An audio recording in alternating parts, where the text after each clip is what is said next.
Fala pessoal, tudo bem? Vamos dar início à nossa quarta aula do Tribunal do Júri e hoje nós vamos começar a estudar com a preparação do processo para julgamento perante o Tribunal do Júri. A preparação do processo para a segunda fase do júri. Antes da reforma de 2008, a segunda fase do procedimento bifásico, chamado de Judicium Causa, tinha início com o oferecimento do libelo crime acusatório pelo Ministério Público. Com a supressão do libelo, a segunda fase passa a ter início com a preparação do processo para julgamento em plenário. De acordo com o artigo 421 caput do CPP, preclusa a decisão de pronúncia, os autos serão encaminhados ao juiz-presidente do Tribunal do Júri.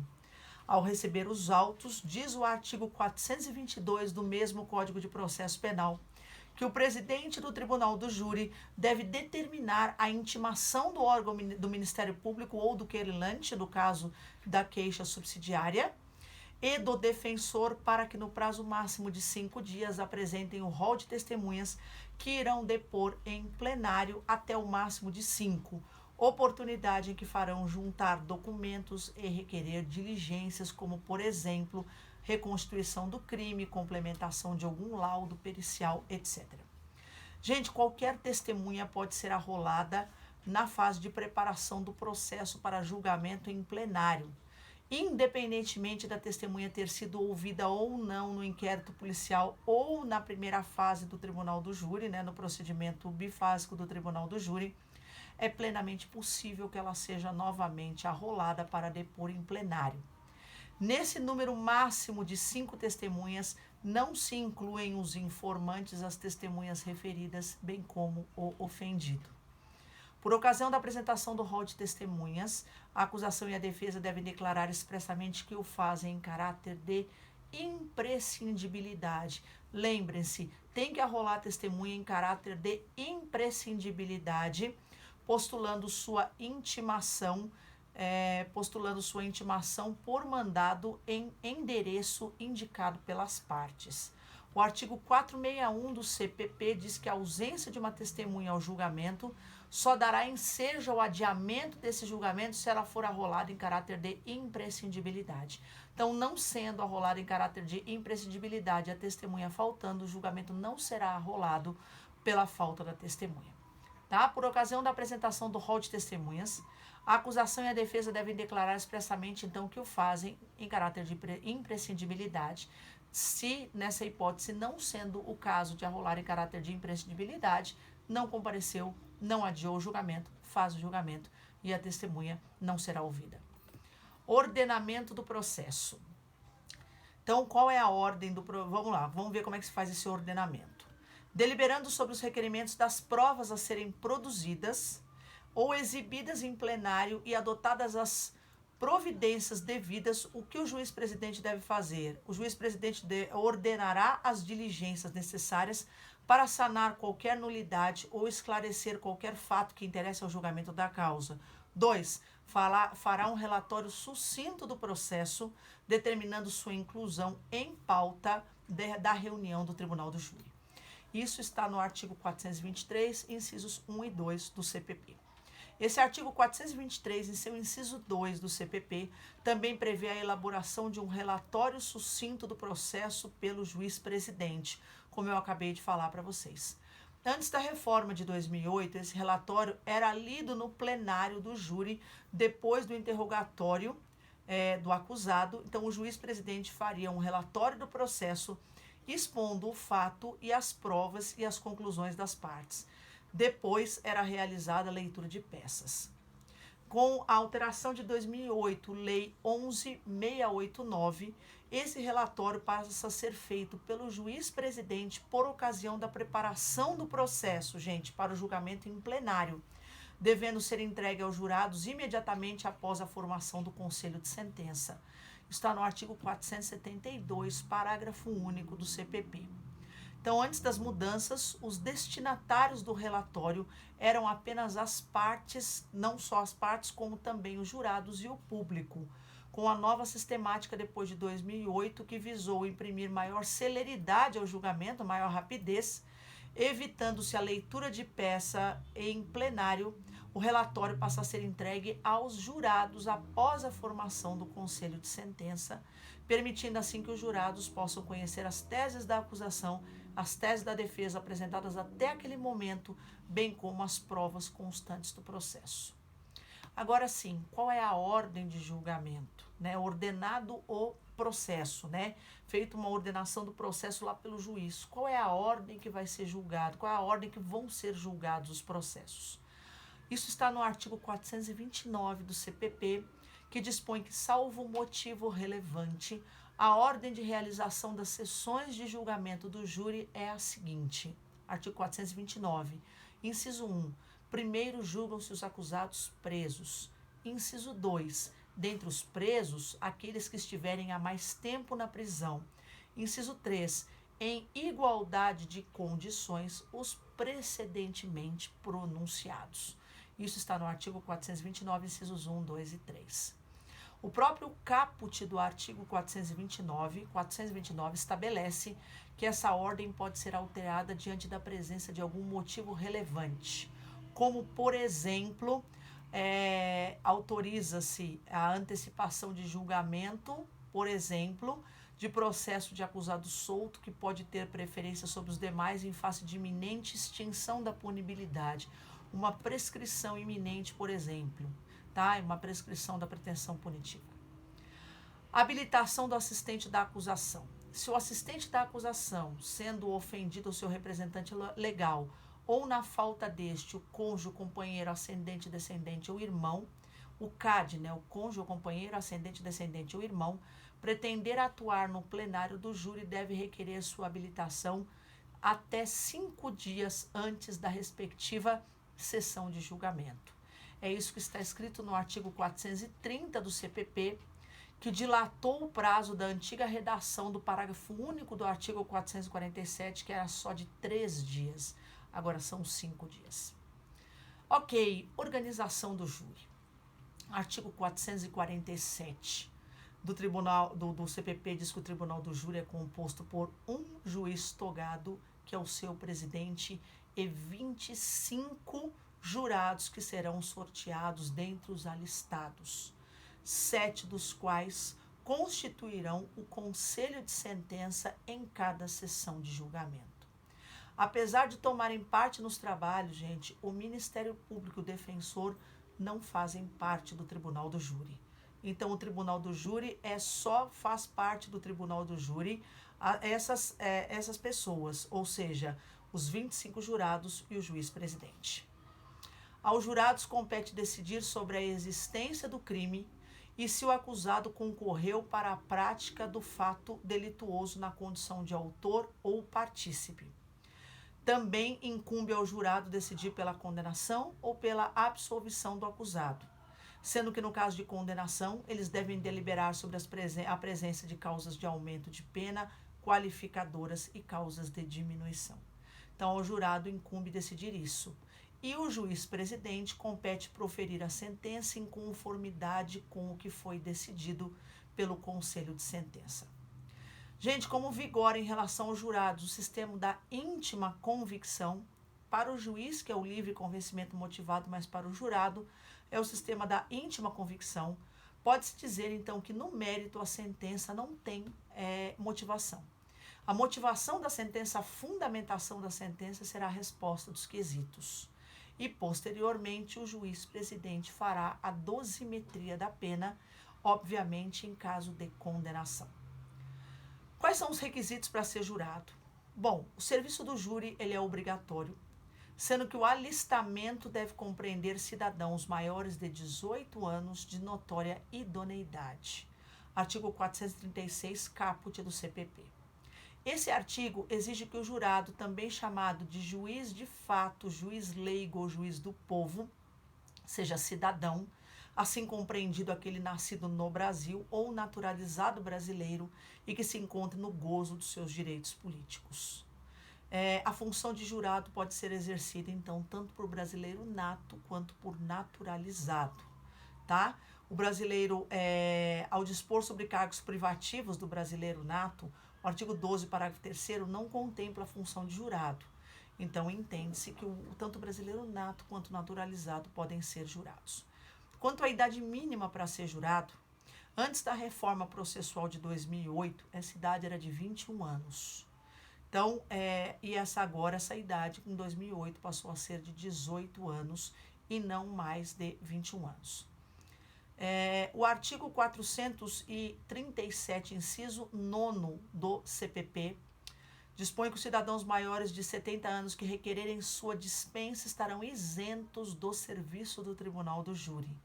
Não há vedação à atuação do maior de 70 anos, mas se ele requerer, ele será isento do julgamento perante o tribunal do júri. Tá? Então, não é que ele não pode, mas ele pode requerer a sua isenção. Então, a lei de 2008 também teve a preocupação em coibir a presença do jurado profissional no conselho de sentença. O que é esse jurado profissional? Prevê o artigo 426, parágrafo 4º do CPP, que o jurado que tiver integrado o conselho de sentença nos 12 meses que antecederam a publicação da lista geral, fica dela excluído. Então, para que ocorra a exclusão da lista geral, é suficiente o fato de ter ingressado na lista geral e não sendo suficiente o fato de ter ingressado, na lista geral e tampouco de uma vez sorteado ter sido recusado motivadamente ou imotivadamente pelas partes. Na visão da 6ª turma do STJ, gente, deve ser reconhecida a nulidade da ação penal, essa nulidade absoluta, desde que a sessão do julgamento do tribunal do júri, né, na hipótese em que um dos jurados do conselho de sentença tiver integrado o júri de outro processo nos 12 meses que antecederam a publicação da lista geral de jurados, notadamente se o placar de votação tiver sido o de 4-3 em favor da condenação, ainda que a defesa tenha deixado de consignar a insurgência na ata de julgamento. Então, esse é o jurado profissional que participou anteriormente da sessão. De acordo, então, com o artigo 437, inciso 10 agora, passa a prever que qualquer pessoa que o requerer, demonstrando justo impedimento, poderá ser isenta de ser jurado, de participar do júri. É uma cláusula aberta que deixa isso a critério do juiz, que, inspirado, então, no bom senso, deve decidir se é caso ou não de dispensa à vista do caso concreto. Beleza. Anualmente serão alistados, na verdade não sorteados, alistados pelo presidente do Tribunal do Júri. Então, serão alistados pelo presidente do Tribunal do Júri 800 a 1.500 jurados nas comarcas de mais de 1 milhão de habitantes. De 300 a 700 jurados nas comarcas de mais de 100 mil habitantes e de 80 a 400 nas comarcas de menor população. Isso está no artigo 425, caput do CPP. Nas comarcas onde for necessário, poderá ser aumentado o número de jurados e ainda organizada uma lista de suplentes, depositadas as cédulas em uma urna especial com as cautelas do artigo 426, parágrafo 3º do CPP. O juiz-presidente, gente, ele requisitará as autoridades locais, associações de classe, de bairro, entidades associativas e culturais, instituições de ensino em geral, universidades, sindicatos, repartições públicas e outros núcleos comunitários a indicação de pessoas que reúnam condições para exercer a função de jurado. De acordo com o artigo 426, sempre quando eu falo um artigo, por favor, pesquisem.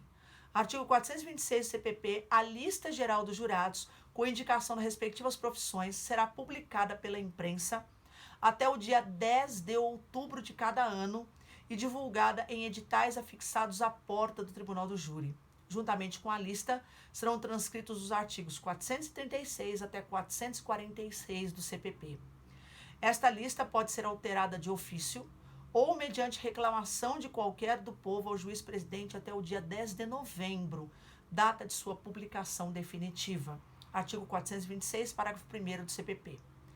Há quem entenda, alguns doutrinadores, que em face da decisão que inclui ou exclui jurado da lista geral, continua sendo cabível recurso em sentido estrito ao presidente do Tribunal do Júri, cujo prazo será de 20 dias contado da data da publicação definitiva da lista de jurados, nos termos do que dispõe o artigo 581, inciso 14, combinado com 582, parágrafo único, e ainda 586, parágrafo único, todos do CPP. Mas existem outros doutrinadores, como o professor Renato Brasileiro, por exemplo, que entende que com a alteração da Lei 11.689 de 2008, passou a prever um instrumento específico para a impugnação dessa lista geral, que é uma reclamação de qualquer do povo ao juiz-presidente até o dia 10 de novembro, significando dizer, então, que houve uma revogação tácita daquelas hipóteses onde cabia recurso sem sentido estrito. Os nomes e endereços dos alistados em cartões iguais, os nomes e endereços alistados em cartões iguais, após serem verificados na presença do Ministério Público, do advogado, não de algum, mas do advogado indicado pela seção local da OAB e de defensor indicado pelas defensorias públicas competentes, permanecerão guardados em uma urna fechada à chave. Então, sem impugnação, esses nomes ficam nessa urna, sob a responsabilidade do juiz-presidente. É denominada essa urna de urna geral. Os jurados da urna geral serão aqueles que vão servir no júri de todo o ano seguinte. Os 25 jurados que irão compor cada reunião periódica serão sorteados desta urna geral. Anualmente, a lista geral dos jurados será obrigatoriamente completada. Em seguida, a organização da pauta, o juiz-presidente determinará a intimação do Ministério Público, da OAB e da Defensoria para acompanharem, em dia e hora designados, o sorteio dos jurados que atuarão na reunião periódica.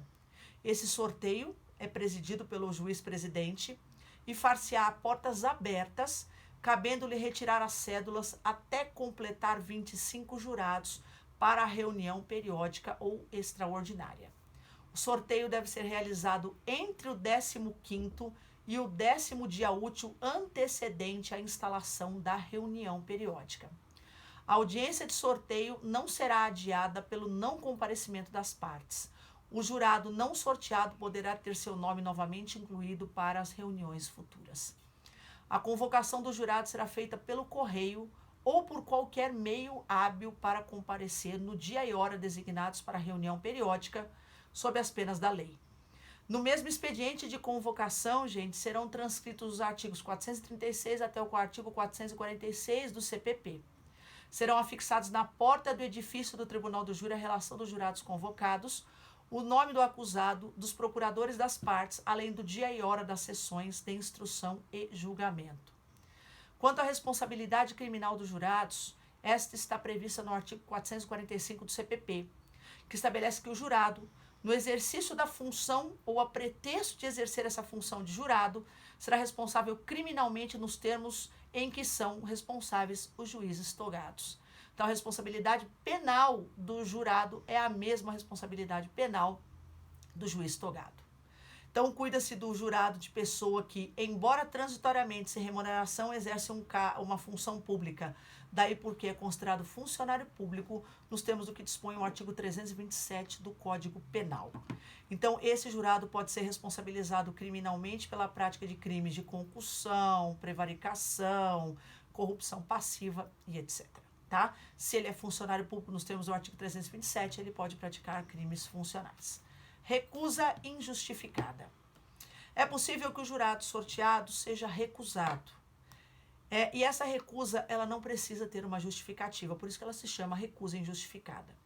A recusa injustificada ao serviço do júri acarretará, daí eu tenho uma recusa injustificada que é feita na hora pelo Ministério Público e pela defesa, ele não precisa justificar essa recusa. Outra situação é a recusa do próprio jurado em ser jurado. É possível que ele recuse injustificadamente a função que lhe é atribuída?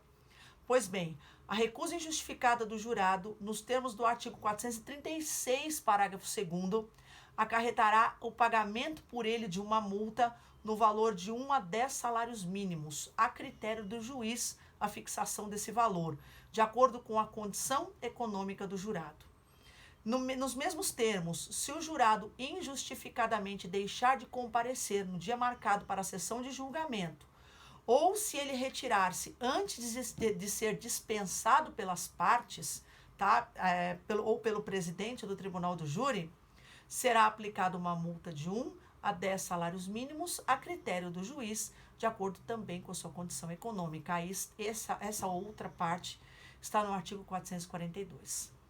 Não é possível responsabilização criminal de jurado pelo crime de desobediência, de acordo com o artigo 330 do Código Penal, porque, em virtude da recusa injustificada ao serviço do júri, nesse caso, a lei já impõe uma multa para ele. Então, prevalece o entendimento de que, se a lei ressalvou expressamente uma sanção civil ou administrativa, não se aplica a pena do crime de desobediência. Ele só responderia por crime de desobediência se não fosse prevista alguma penalidade civil ou administrativa. Como é prevista a penalidade de pagamento de uma multa, daí, nesse caso, ele não responde pelo crime de desobediência. Quais são os direitos dos jurados? Com a alteração da lei de 2008, a lei 11.689, o artigo 439 prevê a seguinte redação, acompanhe aí. O exercício efetivo da função de jurado constituirá serviço público relevante, estabelecerá presunção de idoneidade moral e assegurará prisão especial em caso de crime comum até o julgamento definitivo. Tá? Então, esses são os direitos dos jurados nos termos do artigo 439 do CPP. Então, o jurado que efetivamente tenha exercido a função também tem direito à preferência em igualdade de condições nas licitações públicas e no provimento mediante concurso de cargo ou função pública, bem como nos casos de promoção funcional ou remoção voluntária. Isso está no artigo 440 do CPP. Nenhum desconto será feito nos vencimentos do salário do jurado sorteado que comparecer à sessão de julgamento. Então, esses são os direitos do jurado.